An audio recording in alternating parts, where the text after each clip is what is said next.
Hi Daniel, how are you? Did you try already swaps.io? I've been sold on swaps.io. I use as much as possible, as much as feasibly possible. And I love the interface, I love the project. I love what's under the hood because on top, it just looks like another cross-chain swap, but the magic sauce is really special. Not only cross-chain, you can swap whatever you want. Everything. You can swap on-chain, cross-chain.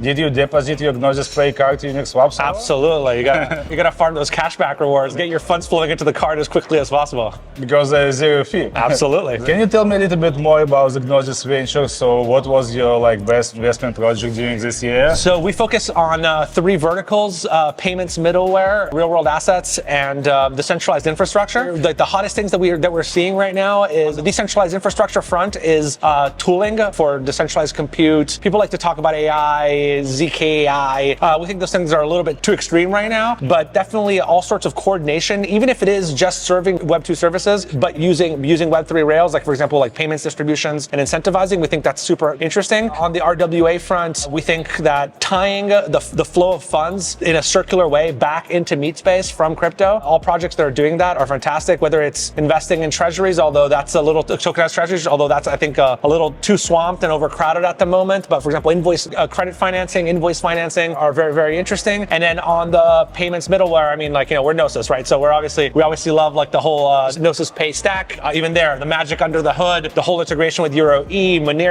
that's what we like to see, like modular, non-custodial, self-sovereign, and technically beautiful. We heard already a lot of things about the ZK stuff, AI stuff. What do you think is the next trend? Yeah, so I'm actually not that big on the AI trend myself. I think it's a little too overhyped right now. I think that the main integration with AI is going to be just facilitating Web 2, like AI services using Web 3 potentially. ZKML ahead of its time.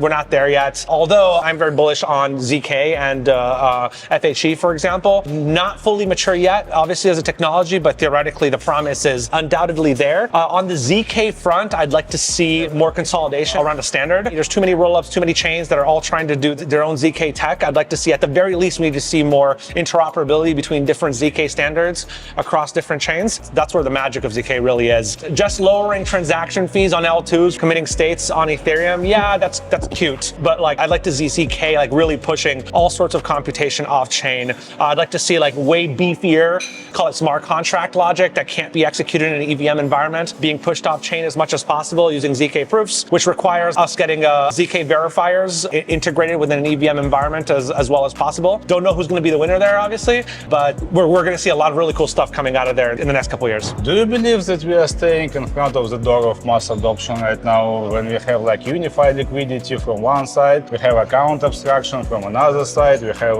automation like Intense and ZK verifying, we have AI technology. So when we put everything together, is it enough to talk about the mass adoption when people use everything what they used originally and they never know that it's a crypto inside, on the back end? Yeah, well, so we've been talking about mass adoption for years now. It's almost a meme at this point. I do think that focusing on product quality will get us there. There's a lot of different angles to tackle this. Some I would argue more philosophical and ideologically different than others. There's the various people from the Solana camp that believe that you need to sacrifice on security and decentralization to make the product as seamless as possible for end users. Personally, not my camp. Others believe that if you just build the right tech, users will come in. I think it's a little too idealistic also. The answer is somewhere in between.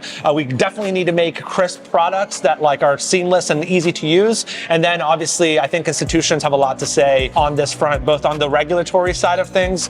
We need to see clarity for allowing big players to play in our crypto playground. I mean, we will get to mass adoption. It won't just be a meme forever. I think there's still a couple more chess pieces that need to move to fully trigger that wave. In the meantime, I think that our prerogative is to keep on building great things such as Swaps.io. What do you think about the regulations? Have you seen any potential that it will be clear in the next few years? I think November is going to be a very important moment. I think the American election is going to decide on a time frame for us, a realistic time frame for us to look at, depending on who wins the election. I'm not going to get political on this interview, but regardless of the United States, I think that there's definitely lots of potential in second and third world countries and emerging markets just in general. Regarding first world countries or Western countries, if you will, using like first world, second world, it's kind of a little too hierarchical and ugly to use, but I think we need to see institutions being allowed to play with DeFi. They want to play with DeFi. It's a bit weird how they're going to get into the space. We'll see whether we get like DeFi playgrounds for institutions. If like a major regulators say like, you know what, okay,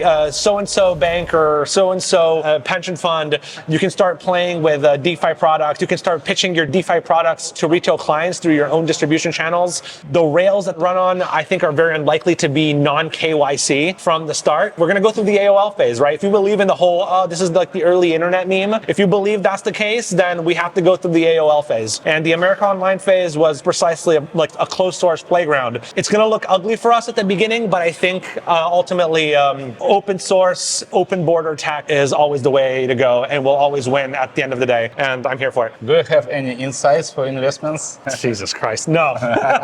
That's the best answer. Thank you for your time.